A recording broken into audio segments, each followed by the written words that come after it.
thought this was a meeting about the Palladium Alliance. We're going to bring it back. I'm so sorry, Linus. I'll just say no. Better than ever. Let's bring it back. We're probably live at the moment. Make sure yours is on. Okay, to our digital audience, we're going to go live in about a minute, so hang in there with us while I try to manage these guys. You could never be managed. You got to tell me if we're live. I can't be ripping on him if we're live. I'm not believing that will stop you. We are actually live. We're just waiting for oh, it's time. Now we're for reals. Welcome back to Live from MJSA Expo. I'm Andrea Hill, your host for these sessions. And in this next hour, we're going to be talking about all things metals. And I have three great guests to bring you this conversation. So before we get started and I introduce them, I just want to remind you that we are at MJSA Expo, which is in the Javits in New York. It is the only trade show that exists for the makers and suppliers of jewelry. And if you are anywhere in the region and you're not at the show, you really should be, because the partners you need to run a successful jewelry business are exhibiting here. And this is where you need to be.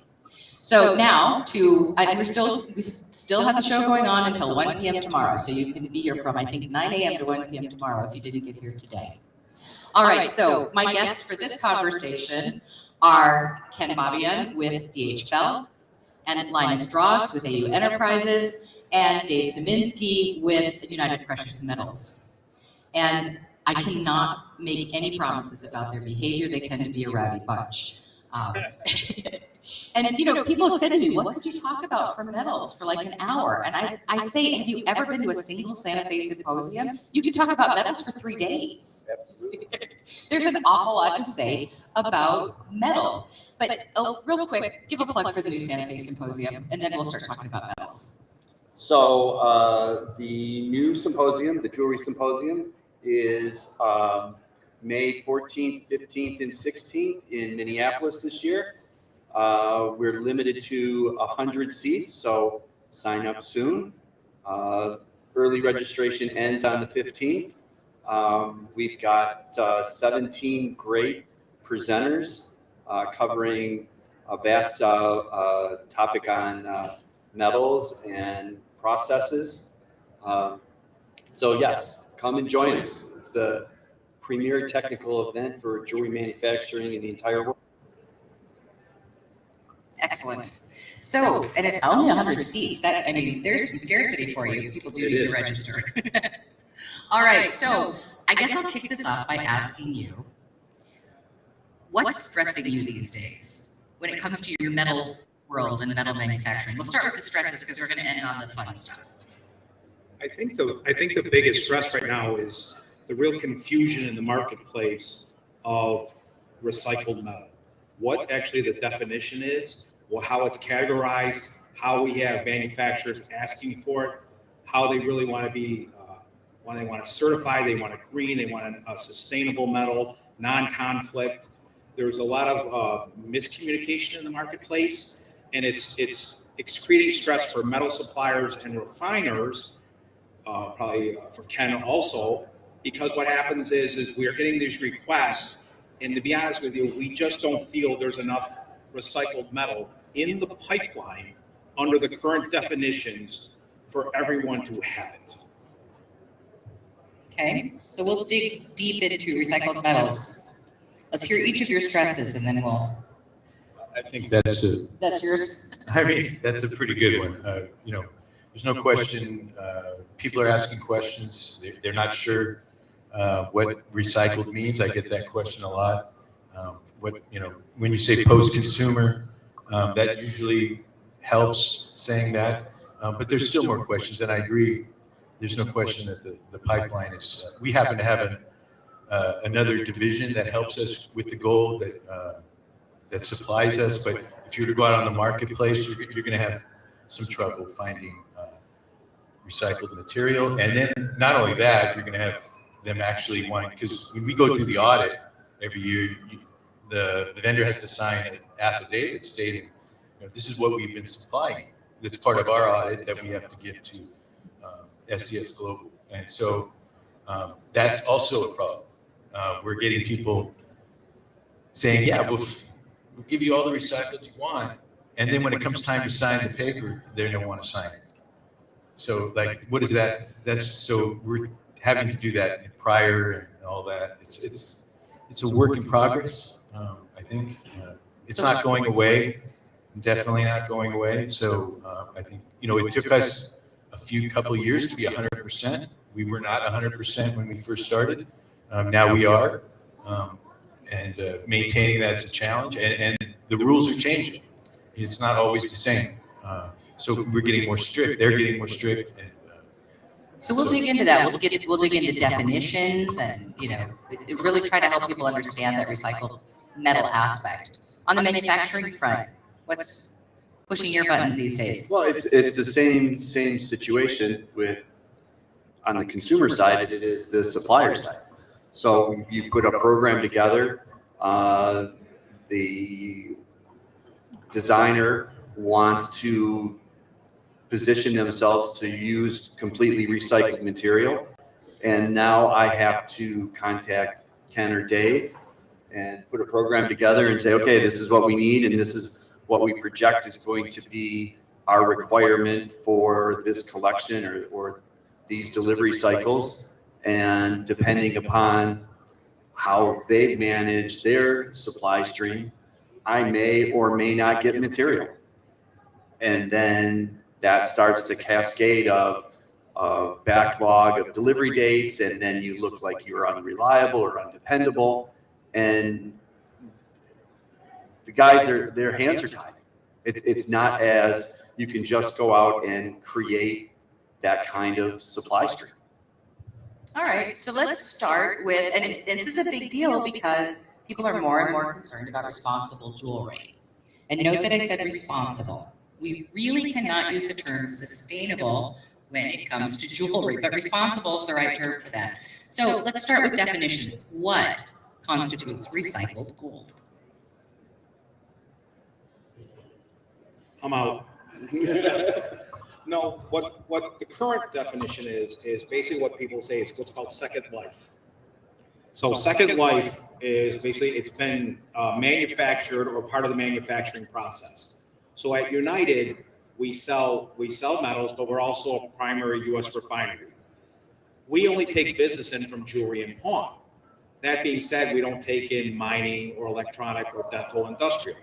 So right off the bat, the stuff that's coming into our facility is already scrap or jewelry byproducts or the byproducts of manufacturing. So under that definition of recyclable, we feel like it's being recycled. I don't necessarily agree with the term recycled metal for numerous reasons. I think to be honest with you, the language police will get involved soon, and they're going to call it reprocessing. They're going to call it redefined. They're going to call it repurposed, because that's really what it is. I think I was quoted in JCK through Rob Bates magazine last year as one of the top 40 quotes. And I said, when people think of recycled, they think of garbage. And when they think of those blue totes that they take out from their house and their apartments, and it's going to be made into another form. Where it's really not made into another form. The gold, it's really what happens. It's going to be repurposed into either raw products or into something that Ken does at David Fowle. They do a lot of or casting grain or fine bullion factored in the marketplace. So I really think, like I said, once the language police get involved, I think we really need to really go away from the term recycle. Well, I mean, right there, people don't understand the difference. Like gold, they say, well, it's not all post-consumer. Well, where do you want all those industrial shavings and pieces that didn't get made into a piece of jewelry to go? So there's industrial and there's post-consumer, and that's already the first level of confusion. That is true. So like for David Fell, we make our division, DHF Technical Products, makes sputtering targets. This is gold that is made for the thin film deposition coating. So that goes out to the consumer. The consumer uses that product, and this is all pure gold, by the way. It just happens to get lucky that way, but it's pure gold. And it goes out, they use their product, and they only use about a certain percentage, maybe 40 to 60%, comes back to us in clean form, really, and then it comes to, that's post-consumer. So that would be one generation over. So that's what we use. I mean, it's that simple. And that's deemed like recycled. Now, both of you are SCS certified. Yes. You guys want to explain for the audience what is involved in being SCS certified? Because then we'll talk about, refiners that are selling recycled metal but are not certified, and there's different definitions beyond the ones we've just talked about.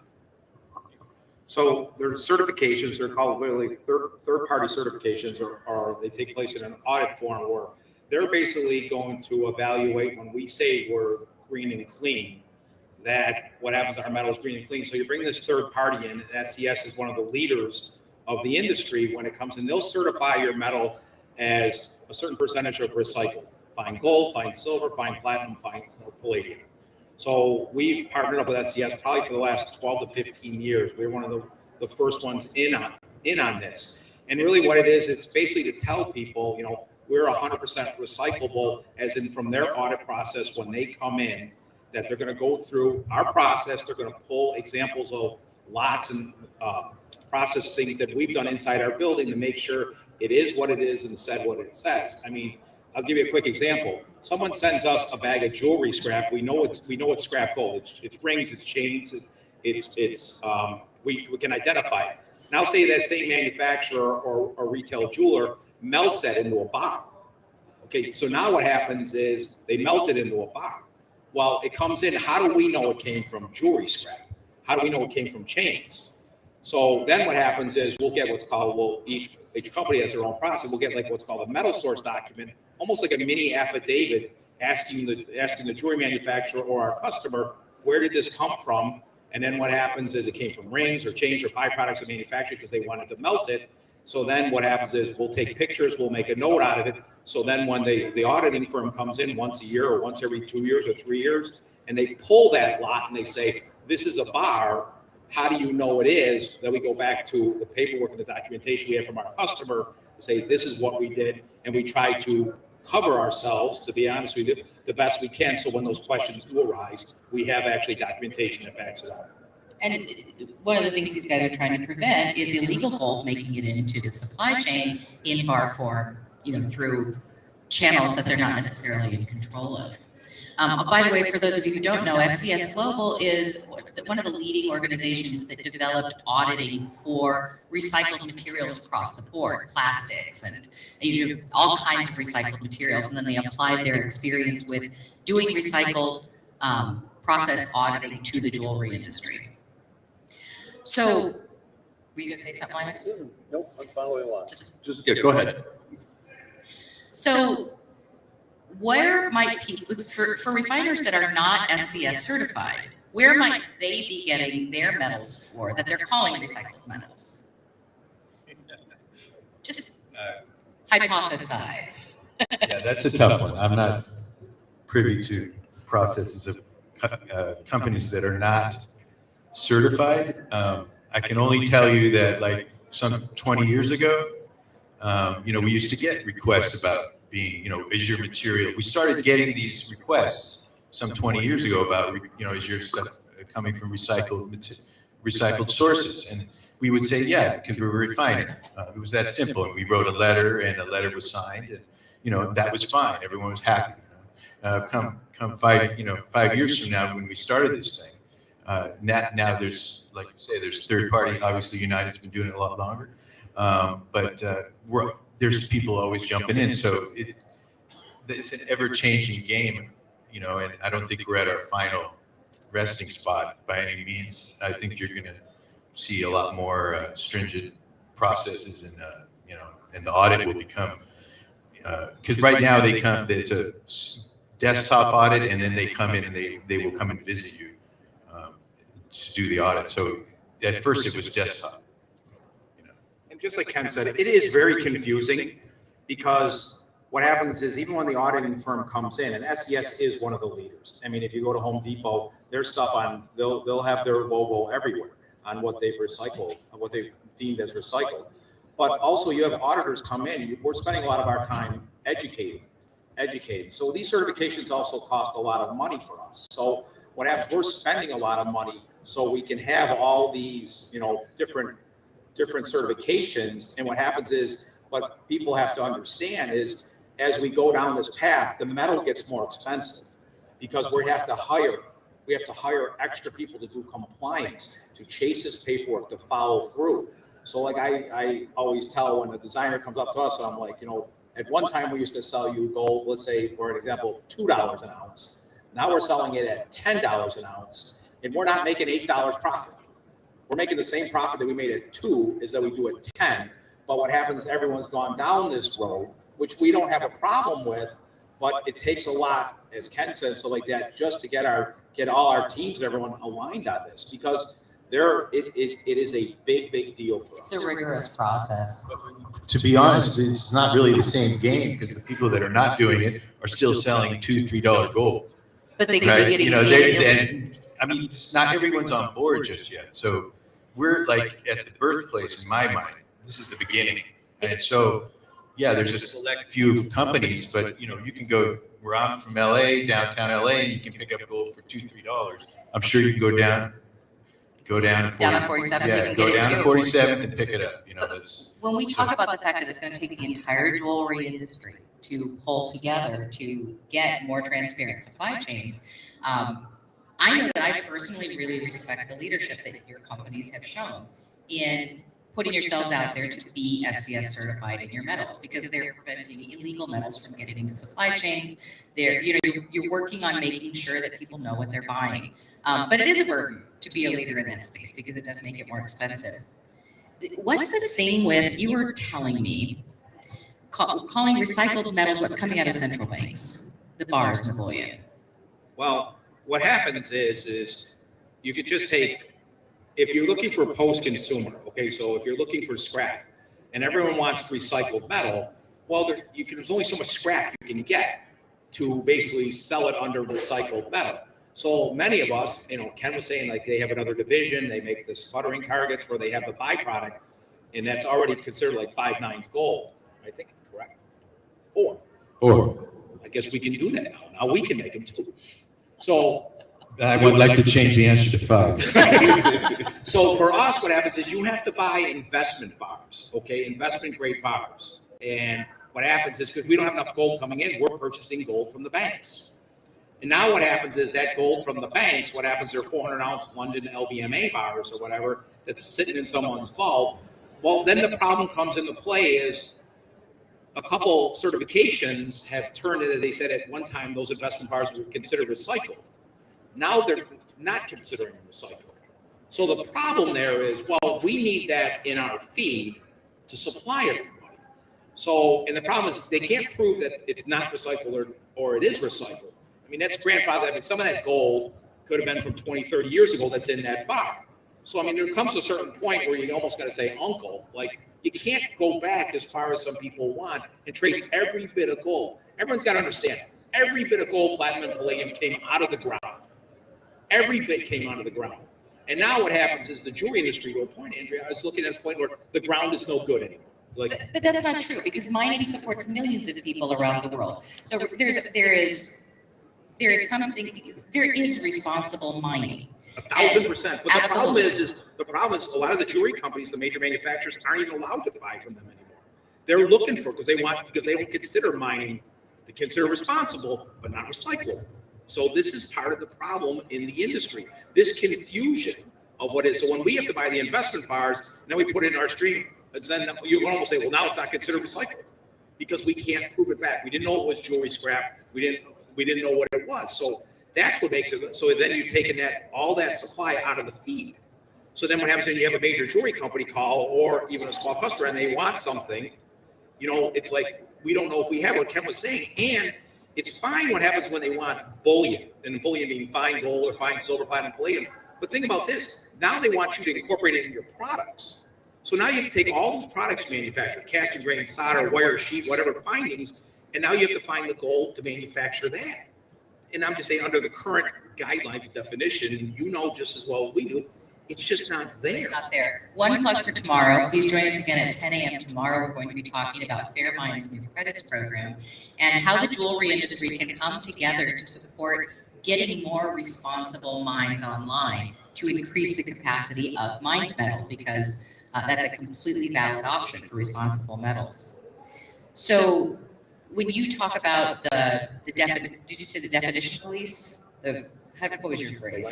The language police. What kinds of definitions would make more sense from you guys' perspective dealing with these metals? And is it different ones? Is there a term for post-consumer and a term for industrial and a term for what's coming out of the central banks, or is it just one term but it's not recycled? Like, how do you envision this evolving? How I envision it, I think it's twofold. I think it really has to be a two-line definition.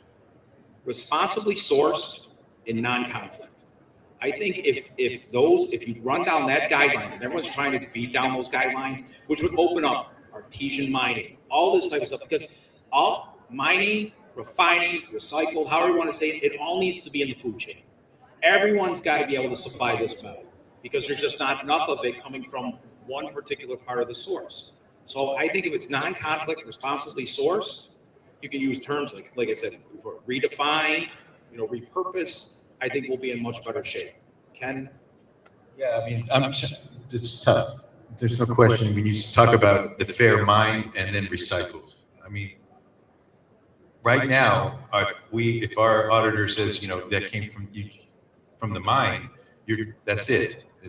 It's not acceptable. So how can I help? How can I be different metal streams? How can you be? Yeah. Then now, so if I want to be fair mined, also, then I got to have fair mined metal. Is how I'm understanding this, and that's like it's already. Yes, it is a burden, because it's higher priced. But now you're talking about segregation, 2 lines of the same product. That's just that's wild stuff. For for us who's stocking stuff on the shelf, it's already costing money to stock everything. If you're doing both, you're doubling your SKUs. Yeah. So every SKU that you produce that product, and you've got. We have 1,000 products on the shelf. So what kinds of questions do designers, manufacturers, what kind of questions do you guys get asked, or what do people think they're asking for when they ask for recycled? Like, how's that conversation going? Because I know you guys spend a lot of time explaining. I think the consumer is actually asking more for fair mine than recycled. So if you knew exactly what your supply chain was from ground, I mean, it's almost like food to table. I told you I use a lot of cooking analogies. So here we are. I'm hungry when Linus is done talking. So it's all food, farm to table. You want to know where it starts at. You want to know that the company that pulled that out of the ground is using ethical hiring practices. They're supporting their community. They're being responsible to what damage they're doing to the earth, and they followed that material all the way from the beginning to that piece of jewelry now that somebody's put in that box. To me, that makes a lot more sense than trying to wish yourself into a utopian situation of I'm being responsible. So we know when you take a bag that could go into a landfill and you turn it into a lawn chair, that was responsible because it's not in the landfill. Exactly. The gold wasn't going to go to the landfill anyway, so you feel like there's a certain amount of contorting ourselves with recycled metals? Yeah, I'm 100% on that. But once again, it comes down to if everyone's going in on this, it from a manufacturing standpoint, it's about cost. What you're going to pay for just an ounce of recycled gold. Like I said, we talk about what happens on Hill Street in Los Angeles. Get gold here on the streets of New York for $2.75 an ounce. Well, what happens once you put that recycled term or all that stuff like that, it's going higher. And the mining and like fair mine and all that stuff. And I believe there's a place for that. And I would never go against that. But the premiums on that are humongous. They're humongous. They're 50 times. They're 50 to 60 times that. So, and that, I don't think they're that high. They're high. We can debate that, but they're that. You can ask tomorrow on your seminar. But when you're the separate stream thing is a problem, just like Ken said. We don't want to keep separate streams. It's a problem. We internally fight about it right now in our company. It's an internal fight. It's a fight between our office, our compliance, our finance, our sales, our marketing. Because what happens is we're just trying to navigate through a maze we can't literally figure out because the definition is so vague and nobody wants to put their pad to the paper to their name. Nobody wants to make that decision that, no, this is okay. This is okay. We put requests into the certifications and ask them, and they don't get back to us because they don't really know to a point. We have competitors. Ken is a competitor of mine. We're becoming best friends because we literally have the same problem. We have other metal suppliers here. They're all the same. So it's like we can get together and now it's like a kumbaya because it's like we all feel the pain of what's going on and we all are living it. So one thing it's made, we've made friendships. Yeah, it sounds like Dave's buying dinner tonight. So. We know Linus won't. And and I think you're talking gold and silver, but it's even a whole nother level when you start looking at platinum and palladium. Yeah, palladium, like we started with palladium and sales are down in palladium because of the price. So I guess maybe 20 years ago, when we were developing the 950 and all that, everyone was hot on that, and it was the alternative metal. But really, sales, so we kind of dropped the palladium on the circuit. We don't. Well, isn't palladium a nightmare to refine? Yeah, it's a nightmare. But the platinum, yes, there are sources, and there's not enough refining for us to be able to do that, and there's not enough targets. We have some targets that are in pure platinum, but you have to source some as well. And so finding the source is the challenge. No question. And I just want to know, when does it stop? This is all about precious metals, but is copper next? Is nickel next?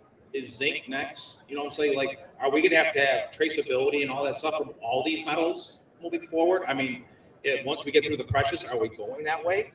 Well, yeah, because 14 is going to be 40, 30 some percent copper. So, you're only going after, like, drive it down even farther, 10 karat. So 10 karat's 41.7 of gold, and now you're 35% copper. I mean, So you're almost 50-50. So now you're saying, well, I need to know it's got to be recycled. So where'd the copper come from? I mean, the real solution is to remediate the problems at the mines. If we didn't have historic and endemic negative conditions at a lot of the mines in the world, we would not have this problem. But now that people are aware of how much environmental damage, human rights abuse happened at mines, now they want to make sure it's not happening. So you're right. The real solution isn't to, try to, audit every piece of metal that goes back through a kiln. I think that the pressure would alleviate if we could just invest in responsible mining, and it is happening. That's going to be in the copper and the base metal world. That's going to be challenging. It's going to be a challenge, but I don't think you're not talking about artisanal copper mines. You're talking about big companies, massive industrial mines. Industrials, but they have the money to remediate they as do. well. But do they have the motive? I think we're For them, seeing the jewelry industry isn't going to be the motive. No, we're seeing pressure there from automotive, from medical for some of the metals, but the consumers want to know that they're not destroying things when they buy products, and that's only going to grow. So, I mean, what blows my mind is that on the artisanal side, those artisanal miners do not have the resources, and yet they are working very hard to, farm the land once they mined it and, implement the practices. They don't even have the funding, but these big industrial mines, they could fix it tomorrow if they chose to. And so we're going to still see this pressure until mining is fixed. Listen, I don't disagree with anything you're saying, but it comes back to the decisions that people make in a boardroom versus what happens on a production floor. And then what happens when we sell the metal. Because remember something about, I'll just use the term recycled metal and all this. We're not the only industry who wants it. Now the electronic industry wants it. Now the industrial industry. Well, this is the goal that we need for our industry, and now they all want it. So that's what I always tell. It's like I'll do the JCK show, and everyone's like, I had a great show, and I'm like, no, that's great. Where are we going to come up with the metal? From a metal supplier, you're thinking, all right, how are you going to? Everyone had a great show, and the buyers are buying, and the wholesalers and the manufacturers selling. But it's always about the metal. People think from a metal standpoint, whoever they're using as a vendor partner, that it's almost like a spigot. You turn it on, and the water's always going to come out. Well, that's not always true because the metal's just getting absorbed. It's just getting used, and literally, and it's to a point, Andrea. It's about the piece of paper. They really want the piece of paper. Okay. So everybody's covering their butt. Right. They want the CYA. So they want the piece of paper of the certifications and the transfer papers and all that stuff. So if they're asked by their auditors or they're asked by their customer, that they're covered. Our industry doesn't make disposable products.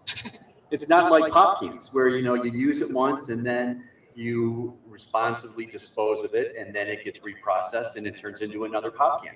We make product that's got longevity, that's supposed to last a lifetime. Well, if you're taking product and material out of the supply chain, something has to feed that.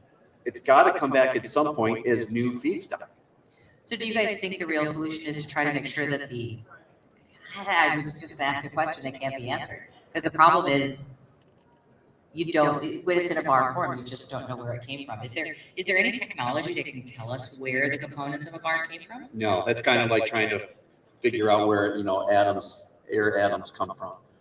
Everything, all of it is now in one or two locations that's passing through the investment world and then filtering back into the physical.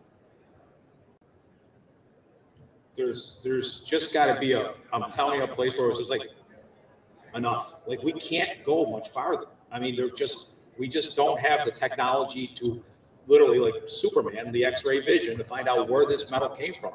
The metal that's here is the metal that's here. I think I heard once that all the metal that's ever come out of the ground, gold, is like a 50 by 50 by 50 cubic yards. Like take a football field and just cut it in half. And that's how much gold's actually come out of the ground. And that's been used and recycled and repurposed. Most people's, believe it or not, their engagement rings, their wedding rings, the jewelry you're wearing right now, it's been repurposed, it's been remelted, it's been recycled. It's not brand new gold. You're already wearing recycled material under the current definition. So going back to your original comment, just make sure it's non-conflict responsible. Would there be enough, are there metals that you could be refining now that are non-conflict responsible, but which are not currently allowed under your recycled definitions, and what are they? From our standpoint, it really comes down to like the feed. We only refine in jewelry and pawn. So for us to do in going to other processes, to add a whole other process into your facility, let alone if you have the space, the money, the capital resources, we don't, like I said, for us, we don't refine for any of those other products. So we can only take the jewelry byproducts in the pawn. And that helps us with our certifications because it's very easy when they come in. It's clear work. Yeah, 100%. But remember, when these auditors come in, now I'm going to date myself here. They're young. They come out of college, and what happens is this is a lot of times their first jobs is being an auditor. So what happens is a lot of times what Ken was saying, you're bringing in these auditors. Our first part of the first couple of days there is actually educating them on what we do and what it's all about. I mean, sometimes they're thrown into it and they're making decisions on your livelihood. From United, we have 103 people. So the things that they say and all that we have to do, we have to deal with, we have to make sure that we can keep functioning, that, to be honest with you, that we don't get shut down under the paperwork police that we're covered. And it is scary. We're afraid to rock the boat. We want to do the right thing. That's, I think, for every company, especially, they always want to do the right thing. The intent is to do the right thing. The problem is we're just pushing it so far that we have to have so much paperwork. I mean, new computer systems. I mean, we're old school too. We're making paper backup copies of this stuff. So when some person 2 years from now asks, where did you get this? We can answer. You can answer it. So what does a solution look like? Is it just having more honest conversations about what recycled really is? I don't think right now there is a solution. I don't think there's a long-term solution. I think that there's going to be surprise and confusion in the not too distant future. Otherwise what you have is is I have a relationship with Dave and Dave's company, and I have a relationship with Ken and Ken's company. So I'm already in their system for what I need and my requirements. But at some point, Dave and Ken are going to have to stand there and say, we can't take on new customers for this product line. If I'm going to support my current customers and the customers that have been loyal to me, then I have to support them and continue my relationship with them. And new startups, new entities will be looking for that kind of relationship, and it won't be available. I would agree with Linus. Not to cut you off, Ken. I would agree with Linus. Like, we, as a company, we're trying to save our metal for our customers. We get customers all the time, especially bullion customers. And I mean by that, they want the gold too. They can't get it. Either they'll call us up, the coins, bars. They want to buy bullion. Like, we can't sell you bullion. We don't have enough. We really want to save it for our jewelry customers for the order. I mean, that's really what it is. So we're really picking and choosing. And that's exactly what Linus says, and I'm not sure exactly. I think the SBS should be in some of the conversations. I mean, I've seen many conversations at various events, and they're not there. They're dictating a lot of the rules. Let's hear from them. We can invite SCS. We know who's in those departments. Yeah, I mean, I think it's good. It brings that transparency. Well, and it's funny because in some ways, like, I work so much in responsible jewelry, movement and practices, and some of this conversation makes me like feel like it makes my stomach in knots, thinking about this. But the reality is the reality, and so we need to have these conversations. The transparency in conversation is going to precede any real changes in practice. I mean, yes. Dave's talking about educating them. I literally had to educate them on what karat gold was. Mm-hmm. I mean, they didn't know. So that pretty much says it all. We had to have conversations about how things are made, how things are mixed. It's not just like where it comes from. And so, they take a total of everything we have. There's a lot of Excel spreadsheets and this and that. So it's an education for all at every level, in my opinion. And so it just continues. It's a work in progress. This is, the beginning and the start, in my opinion. And yet you guys are still doing it and it's an administrative burden on your companies because customers want this. Do you just think customers don't know what it is? I think there's some confusion. Well, I will say this. We do a lot of, at United, we do a tremendous amount of jewelry shows.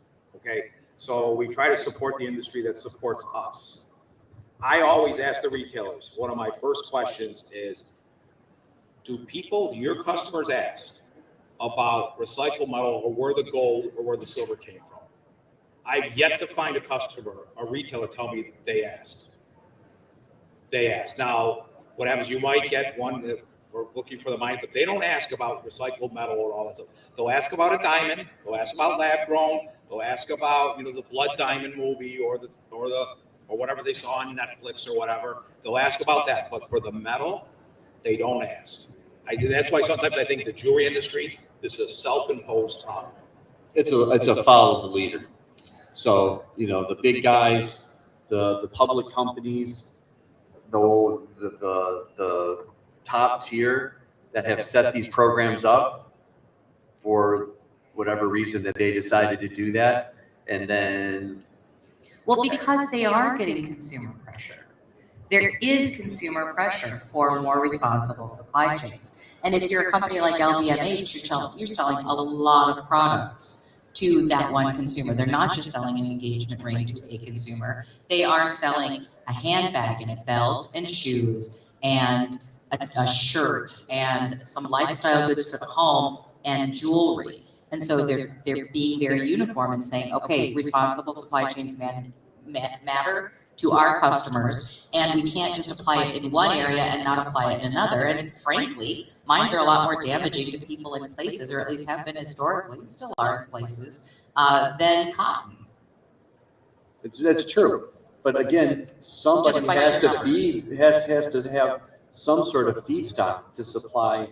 Right. So having honest conversations is more the solution. But yeah, this is coming from everyone wants to know where everything's from. It's not 20 years ago. Everything's more transparent. You can see where you go to the grocery store and now there's a sticker on there on your avocado, what country it came from. If you want to watch, Dave mentioned Netflix, you want to look at avocados and where they came from, you can see the conflict that goes on there and all the dirty dealings that's going down from south of the border to in this country. So it's not just metal, it's everything, and people don't want to see that.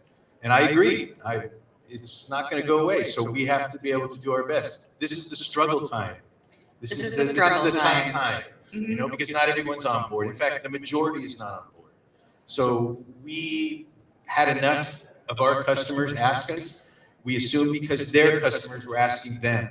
So we had enough after a few years or 5, 10 years, we finally got on board, you know, and we said, this is what's it going to take?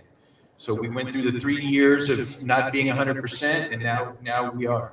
But it's still a struggle. There's no question that we feel the pain and the price, you know, because pricing in the jewelry is huge. I mean, everyone makes a pretty good product. Everyone's making good products. Dave makes a good product. We make a good product. Hoover and Strong. You can name them all. It's all about customer service, but it's all about price in the bottom line, and that's what really dictates. Well, now we're going to have new pressure, though, because now in the jewelry industry, when we did respond to pressure from more responsible sources, it was because of the Blood Diamonds movie. So people saw people getting hurt, and that really pushed the buttons.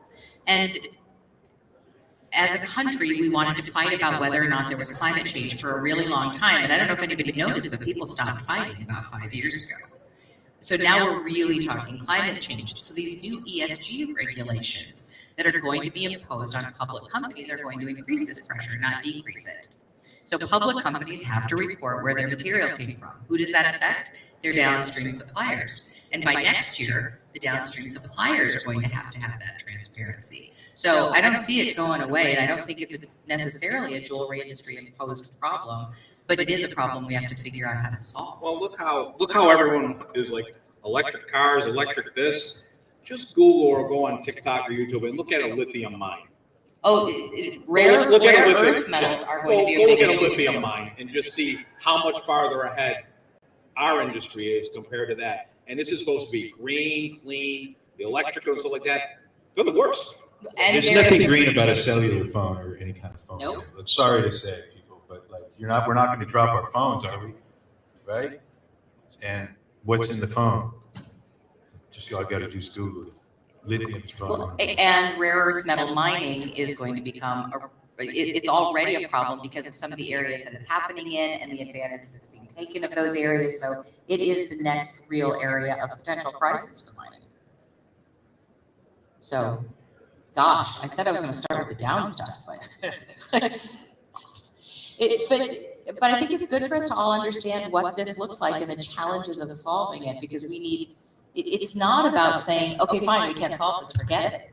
It's about saying it's going to take more than 2 of our metal producers committing to, because as much as I hear you saying this really sucks, you're also doing it. He's Dave saying it. But you're also doing it. You're paying the money. You're doing the work. You're hiring the staff to do it. And what we need is more people in the industry working together to figure out how to solve these problems so that we don't have a couple of leaders carrying the bag alone. Listen, I agree with you. If this event, not being live streamed, was more, if the metal suppliers and the casters do that, you'd have standing room only here. They'd all be here listening because they're all going through it. It's not going away, and it's a big problem, and it's just because I'm telling you, from what we see and what I've asked, and we can debate this, the consumer is not asking where the metal came from.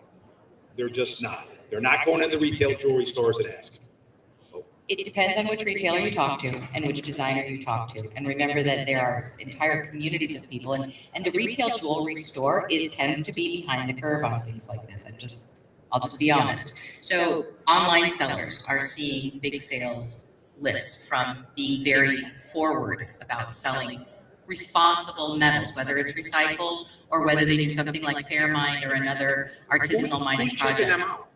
It's online. Who's checking them out? Who even knows where it's being Well, produced? some of them are really legitimate, Right. like Is Brilliant it being Earth. produced in Mumbai? Is it going to Thailand? Is it in China? Some of them can tell you. You go to Brilliant Earth and you'll see an entire responsible, And I think supply that's chain more of a group in direction place. is responsible. I think Dave said it earlier. Yep. And you need to have a supply chain that is not impacting either the environment or the earth or wherever your position is. It just needs to be responsibly sourced. Well, and to your point, who is monitoring that? People can just make claims. We've just made claims for a long time. The green guides are going up for review for the first time in 20 years. What it means to greenwash is going to, be further defined, and it's not going to get easier. But how do we monitor all that? So that's another piece. All right, let's shift gears. Let's talk about what else is happening in metal. Are you hearing people asking for different metal combinations? Are you seeing more? I'm shifting to the whole, unless you had something you wanted to add. No, I think on metals, people always come to the trade show booths. What's new? What's new? What's new? What's new? It's hard with metals, okay? Because what happens, there's only so much you can do with it. There's only so much, certain metals, it's almost like a family affair. Certain metals don't get along with other metals. It's like a holiday at the house sometimes. One relative needs to stay away from the other. Unless you do mokume, then you make that into an art. But which is a very, very small percentage of this. But so what happens is we always try to go back to the basics. People ask, what's new in yellow? We make 20 shades of yellow. I think we need one. We make 20 different shades of the yellow color. So what happens is white, green, pink. Those are the mainstays. Pink was popular for a long time. Overseas, it's popular. Pink, green is never really taken on, really the way what it could. People have asked us, and I think Linus and Ken they've asked us for purple, they've asked us for blue, they've asked us for black. And every time I'll tell them we don't make it. Metallurgically, it doesn't work. You have to add aluminum, which makes it too brittle and all that stuff. And they're like, no, I read something on the internet. All right, Dr. Google, yes, it probably can be made. We just can't make it. Some is made, it's just there's so many limitations, right? I think you worked with some purple gold, right? Yeah, but it's just wind the up with limitations physical are- limitations. Yeah, it's amazing. Like what? Yeah. Describe that, because I think for people who don't think about metallurgy and what you have to add to gold and how it changes the workability, so describe why purple gold is difficult to work with. Purple is a very simple formula. It's essentially a 1-to-1 ratio between a gold atom and an aluminum atom. But as you produce and you get to that ratio, you get ordering in the molecular level of the crystal structure. So that's what produces that purple color. But because of that ordering, there's no mechanical properties to it at all. So it's a ceramic metallic. You can't bend it, you can't weld it, you can't shape it, you can't form it.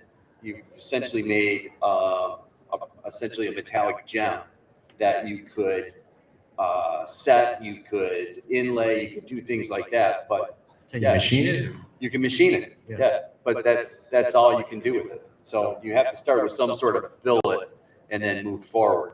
I think that the changes and advancements we're going to see is more alloy development for very specific purposes or very specific processes.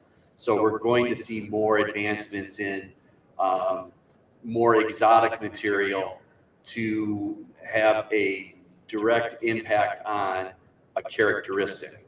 And there's a lot of money and a lot of testing and engineering now that's going on for just that kind of situation. Can you give an example of a kind of characteristic somebody might be going after and how they chase that with an alloy? Hardness. Okay. So if you've got a material, you've got sterling silver, and you want to make it more durable. So we're looking at new element additions in very small amounts that will have that impact that you're looking for. Or it may not just be hardness, but maybe it's machinability. You want to be able to take material and get a better machine product, or make it easier to machine, create a little smaller chip or a curl or whatever you're looking for. So those kind of processes are what's going to dictate the new range of innovation in metals. Because for silver, I mean, it's sterling, so 925 is the purity. So we have to work with 7.5% to something in that 7.5% that changes. And that's why 20 years ago you saw Diox metals with germanium, and, you know, a couple other things where they removed some of the copper and they put other metals in there.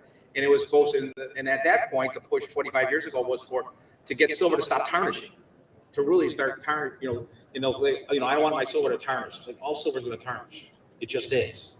So what happens is we've tried metals, and I tell people when you see the Diox metals, it's more tarnish resistant.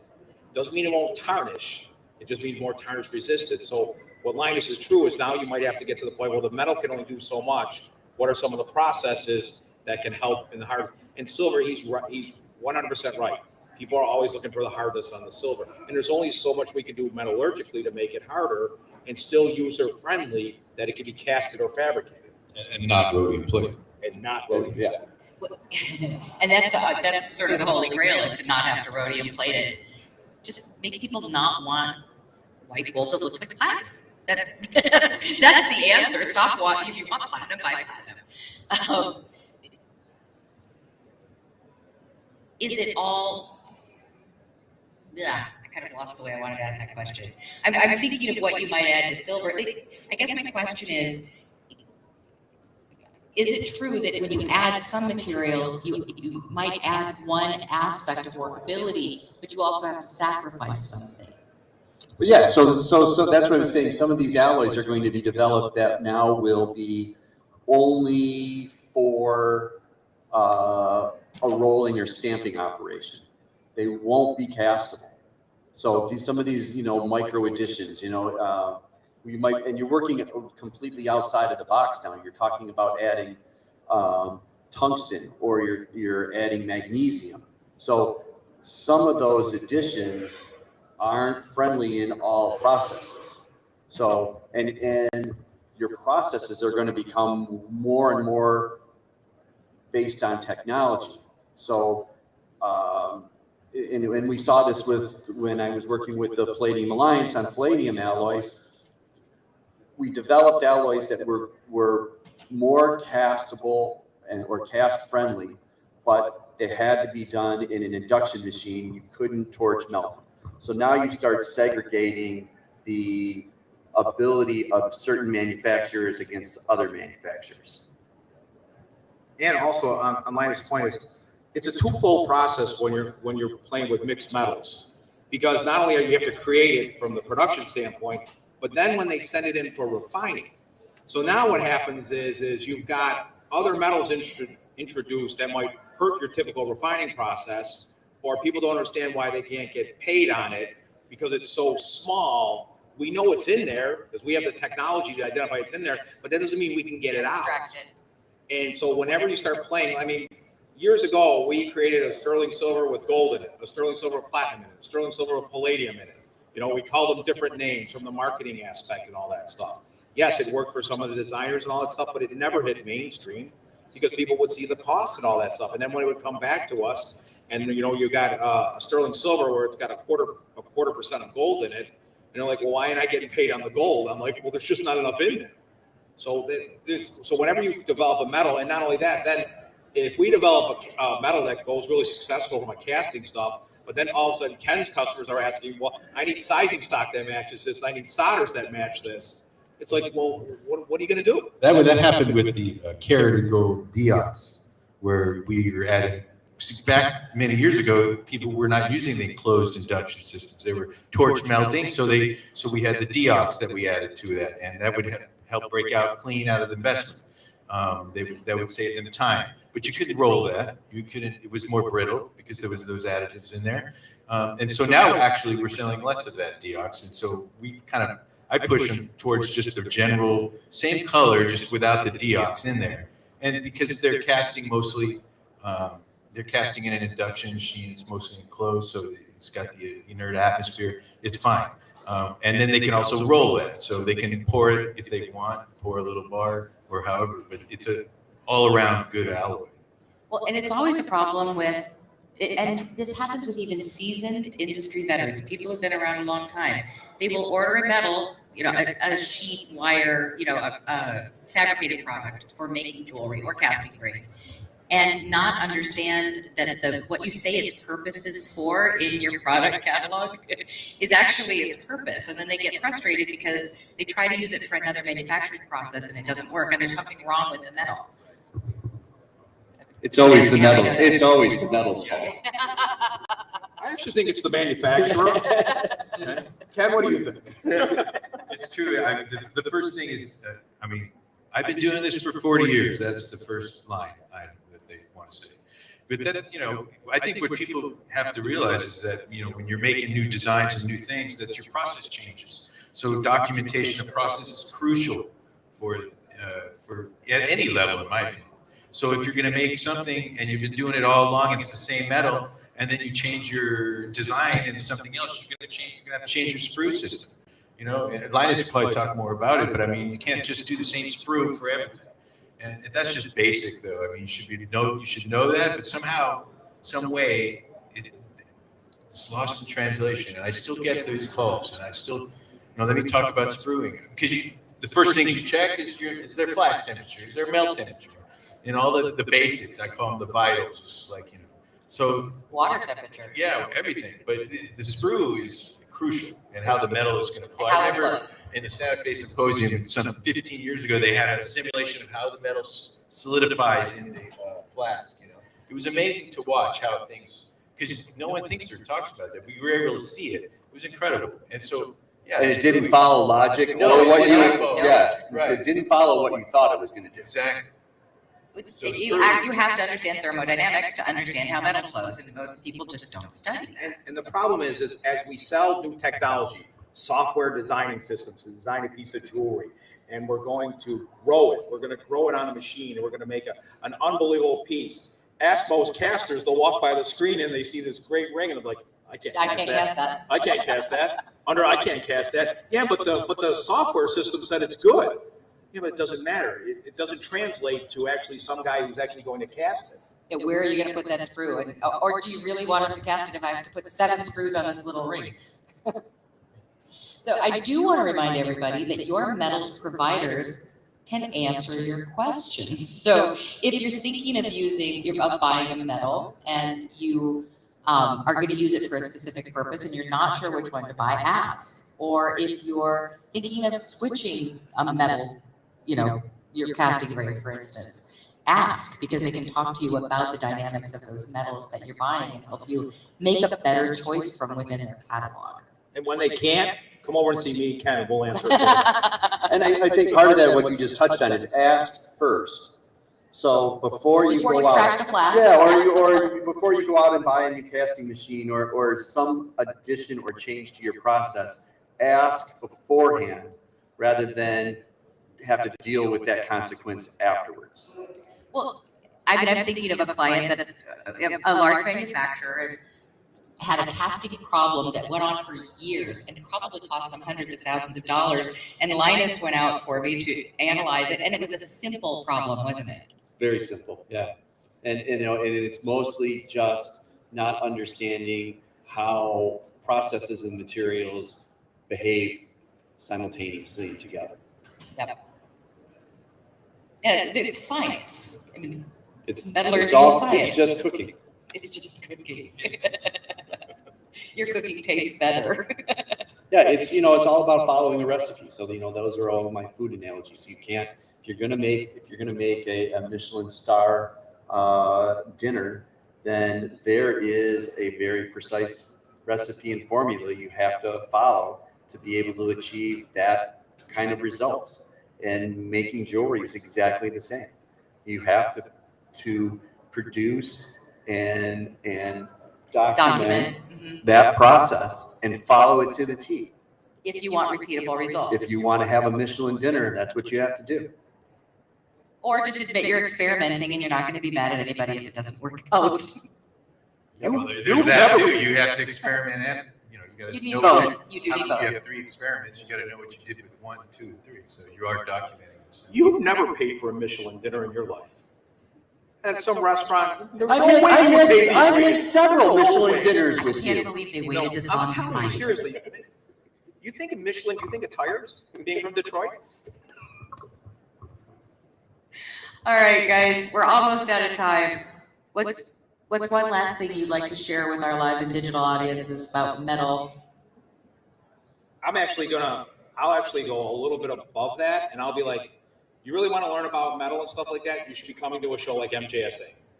Because what happens, you can talk to experts that are available for 3 days. You're not getting on the phone, you're building that relationship, it's face to face.